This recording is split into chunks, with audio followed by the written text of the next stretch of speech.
से ना रुके हम, मर्जी से चले हम, बादल सा गरजे हम, सावन सा बरसे हम, सूरज सा चमके हम, स्कूल चले हम, स्कूल चले हम।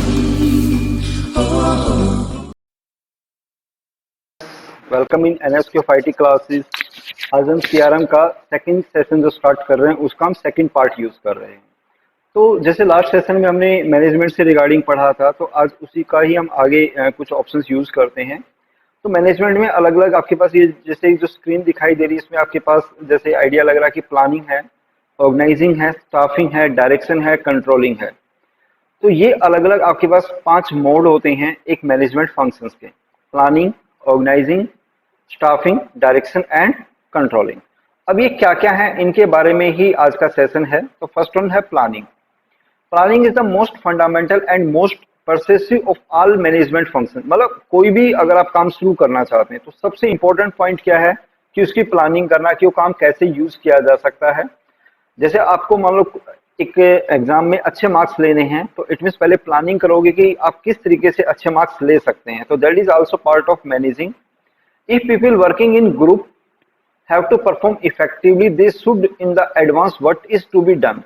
मतलब अगर एक जो पर्सन है वो एक ग्रुप में काम करते हैं, तो ये एक इफेक्टिवली पता लगता है कि they should know in advance what is to be done, कि उन्हें क्या पूरा करना है।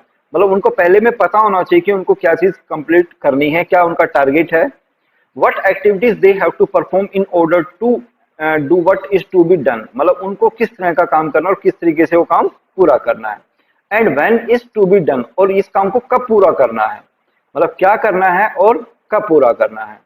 Planning is concern with the what, how and when. यानी जो प्लानिंग है उसमें बेसिकली 3 कॉन्सेप्ट डाल दिए: व्हाट क्या करना है, हाउ कैसे करना है, एंड व्हेन कब करना है। तो आप जो प्लानिंग यूज करते हैं उसमें बेसिकली फंडामेंटल देखिए नीचे क्या क्या चीज इन्वॉल्व करती हैं। Determination of long and short objectives. मतलब आप अपने 2 तरह के ऑब्जेक्टिव्स डिक्लेयर होते हैं, एक शॉर्ट टर्म और एक लॉन्ग टर्म। लॉन्ग टर्म का मतलब कि अगले 5 साल या 10 साल की प्लानिंग करते हैं कि इन द 10 ईयर आप कहां तक अपने आप को पहुंचाना चाहते हैं। एंड शॉर्ट टर्म का मतलब कि आपकी जो अचीवमेंट्स है कि नेक्स्ट वीक के अचीवमेंट क्या है, या आपके 10 दिन के अचीवमेंट्स क्या है, 1 महीने के अचीवमेंट्स क्या है, वो आपके पास क्या गोल्स होते हैं, बेसिकली शॉर्ट रेंज होती हैं। Next one, development of strategies and course of action to be followed for the achievements of these objectives. मतलब जो डेवलपमेंट ऑफ स्ट्रेटजीज, मतलब जो भी आप प्लानिंग करते हैं, स्ट्रेटजीज बनाते हैं, उनकी डेवलपमेंट क्या है, उन चीजों को भी आप बेसिकली ध्यान में रखें कि आपने जो जो स्ट्रेटजीज बनाई हैं क्या उसके अकॉर्डिंगली काम हो रहा है या नहीं हो रहा है। Next one, formulation of policies, की पॉलिसीज को अप्लाई करना, प्रोसीजर करना एंड रूल्स एक्सेट्रा। मतलब पॉलिसीज, प्रोसीजर एंड रूल्स, इन सबको इंप्लीमेंट करना, जो बेसिकली किसका पार्ट है, स्ट्रेटजीज का प्लान। आपके पास अलग अलग पार्ट्स हैं। तो first one is the part of planning. Second one, organising. Organising means चीजों को मैनेज करने से रिगार्डिंग होता है। Organising involve identification of activities required for the achievements of enterprise objectives and implementation of plan. मतलब जो भी आपने प्लान किया है उन चीजों को आइडेंटिफाई करना एंड देन उसे उसको इंप्लीमेंट करना, कि वो चीजें आप कैसे ऑर्गेनाइज कर सकते हैं। Grouping of activities into job, चाहे वो जैसे एक्टिविटीज हैं रिगार्डिंग कि ग्रुप ऑफ एक्टिविटीज आप बनाते हैं, किससे रिगार्डिंग, जॉब से रिगार्डिंग है। Assignment of these job and activities to be department, individual, delegation and responsibility and authority for the performance. में जो भी आप असाइन करते हैं, जैसे मान लो किसी बंदे को आपने कोई भी जॉब असाइन की है, तो जो जॉब की जा सकती है बेसिकली वो डिपार्टमेंट वाइज हो सकती हैं, डेलीगेशंस होते हैं, एक ग्रुप हो सकता है, रिस्पॉन्सिबिलिटी का एक डेलीगेट बना दिया जाता है, अथॉरिटीज डिक्लेयर की जाती हैं ताकि वो बंदे जो है प्रॉपर परफॉर्मेंस दे सकें। ये दोनों शेप में चल सकती हैं, वर्टिकल भी और हॉरिजॉन्टल, यानी पैरेलल भी चल सकती हैं और डाउन साइड में भी जा सकती हैं। Every manager has to decide what activities have to be undertaken in his department. मतलब जो हर मैनेजर है वो डिसाइड करता है कि क्या क्या एक्टिविटीज उसको अपने डिपार्टमेंट में करनी है। तो फर्स्ट ऑर्गेनाइजिंग में क्या होता है, identification of activities required for the achievement of objectives and implementation of plan, कि आइडेंटिफाई करना कि वो किस तरीके से आप उन एक्टिविटीज को पूरा कर सकते हैं, किस तरीके से आप प्लान कर सकते हैं। Second one, grouping of activities so as to be created self content job. मतलब जो ग्रुपिंग ऑफ एक्टिविटीज है जिसके थ्रू आप उस जॉब को पूरा कर सकते हैं। Third one, assignments of jobs to employees को जॉब असाइन करना, delegation of authority so as to be enable them to perform their jobs, कि उनको अनेबल करना डेलीगेट्स के अंदर बेसिकली जो अपने कमांड्स के अकॉर्डिंगली परफॉर्मेंस दे सकें, and establishment of the network to coordinate relationship, और एक इस तरह का नेटवर्क बनाना जिसमें नीचे तक आप क्या कर सकें, बेसिकली कोऑर्डिनेट कर सकें। ठीक है, तो that part is called organising. Next part है स्टाफिंग, कि आप जैसे आपने एक ऑर्गेनाइज किया है, प्लान किया है किसी भी चीज को पूरा करने के लिए, उसके अकॉर्डिंगली अब स्टाफ लगाया जाता है। अब स्टाफ लगाते वक्त बेसिकली पहले ध्यान रखेंगे कि ऑर्गेनाइजेशन का काम क्या है, कितनी तरह के आपको स्टाफ की रिक्वायरमेंट है। तो स्टाफ जब भी लगाते हैं तो पहले आप अपनी एक पॉलिसीज डिक्लेयर करते हैं कि हमें किस तरह का काम अपने स्टाफ से करवाना है और क्या क्या काम करवाना है। तो फर्स्ट वन देखिए इसमें, man power planning involve determination of the number and kind of personal required, मतलब आपको कितने आपको बंदों की रिक्वायरमेंट है जो बेसिकली एक मैन पावर के लिए चाहिए आपके पास, तो that is the part of manpower planning. Second one, recruitment for attracting and adequate number of potential employees to seek job in the enterprise, मतलब कितने एम्प्लॉय ऐसे हैं जो बेसिकली एंटरप्राइजेज में एक्चुअल में जिनकी रिक्वायरमेंट है, रिक्रूट करें उसके accordingly. Third one, selection of the most suitable person, कि एक सुटेबल पर्सन को ही जॉब पे रखा जाए for the job under consideration, उस तरीके कंसिडर करना कि आपके पास एक सुटेबल पर्सन जॉब के लिए मिल सके।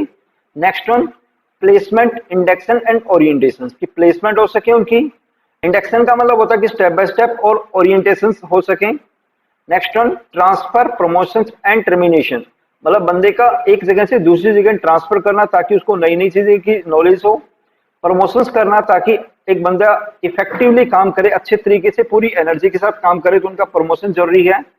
एंड टर्मिनेशन, अगर कोई बंदे काम नहीं कर रहे हैं तो उनका फिर क्या यूज करना पड़ेगा, टर्मिनेट भी करने पड़ जाते हैं हमें। Next one, training and development of employees, employee की क्या देंगे आप, ट्रेनिंग देंगे, और साथ में उनका क्या जरूरी है, डेवलपमेंट जरूरी है। ठीक है, नेक्स्ट वन है डायरेक्टिंग। अब डायरेक्टिंग क्या है, बेसिकली जैसे आपने मतलब कहीं भी यूज कर रहे हैं, जॉब कर रहे हैं आप कहीं भी, या आप एज ए इंडस्ट्री चला रहे हैं, तो वहां पे डायरेक्टिंग का मतलब वो काम किस तरीके से अच्छे तरीके से आप पूरा करवा सकते हैं, that option is called directing. मतलब आपकी गाइडलाइंस, जैसे जो मैनेजर होता है उसका काम क्या होता है कि डायरेक्शन देना होता है कि आपको ये काम ऐसे करना है और इस तरीके से करना है, उस तरीके को समझाना, that is point is called directing. Directing में आपके पास तीन सब ऑप्शन, जैसे communication, motivation and leadership. Communication का मीनिंग होता है कि आप अपने एम्प्लॉइज के साथ में कम्युनिकेट रखिए ताकि बीच में कोई भी गैप ना आए, कम्युनिकेशन गैप। मोटिवेशन करिए, मोटिवेशन का मीनिंग होता है कि अगर कोई एम्प्लॉय काम नहीं कर रहा तो उनको लगातार मोटिवेट करते रहें। देन लीडरशिप, लीडरशिप का मीनिंग क्या होता है कि जो हाई लेवल पे जो बंदे काम करते हैं उनकी एक लीडरशिप तैयार करिए ताकि वो अपने नीचे जो है वो अच्छे से काम करवा सकें, तो that option is called directing. Next one option होता है कोऑर्डिनेशन करना। कोऑर्डिनेशन का मीनिंग होता है तालमेल पैदा करना, coordinating in the function of stabilising such relationship among various part of organisation, मतलब जो ऑर्गेनाइजेशन के अलग अलग पार्ट हैं उसमें कोऑर्डिनेट करना कि कहीं कोई प्रॉब्लम तो नहीं है। It is thus the process of tying together all the organizational decision, operation, activities and efforts so on the achieve unity of actions, ताकि मतलब उस काम को पूरा किया जा सके। तो कुछ इसके सब फंक्शंस हैं, जैसे first one, clear definition of authority, responsibility and relationship, मतलब एक क्लियरली हमारे पास पता होना चाहिए कि हमारी अथॉरिटी क्या है, रिस्पॉन्सिबिलिटी क्या है। जैसे कोई भी एक बंदा है, अगर उसको खाली अथॉरिटी दे दी जाती है तो भी वो काम नहीं कर सकता, और रिस्पॉन्सिबिलिटी खाली दे दी जाती है तो भी काम नहीं कर सकता, मतलब उनकी एक अथॉरिटी और रिस्पॉन्सिबिलिटी को डिक्लेयर करना होता है। नेक्स्ट वन, इफेक्टिव कम्युनिकेशन, एक अच्छा कम्युनिकेशन होना चाहिए। And then next one is the effective, एक लीडरशिप हमारे पास होनी चाहिए, तब उनके बीच में कोऑर्डिनेट हो सकता है। Next one is the controlling. Controlling कैसे करेंगे,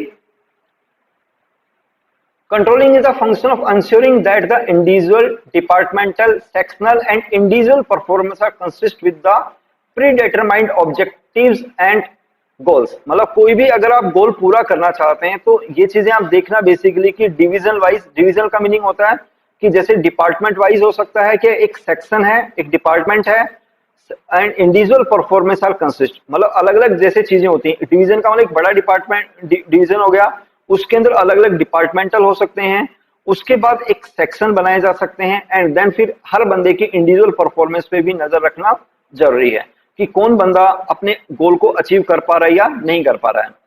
deviation from objectives and plan have to be identify and investigations, मतलब जो भी उनके प्लान हैं उनको अलग अलग पार्ट्स में डिवाइड कर दिया जाता है और इन्वेस्टिगेट की जाती हैं। देन करेक्शन एक्शन टेक, और देन उसके बाद करेक्ट एक्शन लिया जाता है। Deviation from plan and objective provide feedback to manager and all other management process including planning, organising, staffing, directing and coordinates, मतलब ये सब चीजों एक पार्ट है, जैसे प्लानिंग करना, ऑर्गेनाइजिंग करना, स्टाफिंग करना, डायरेक्शन देना एंड कोऑर्डिनेट करना। नाउ अब इसके कुछ फॉलोइंग प्रोसेस हैं, जैसे कि measure the performance against pre determined goals, कि आपके गोल्स क्या है उसके अकॉर्डिंगली आप एक अपनी मेजरमेंट करते हैं कि आपकी परफॉर्मेंस कैसी रही। Second one, identification of diversion from these goals, identify करना कि आपके गोल क्या है।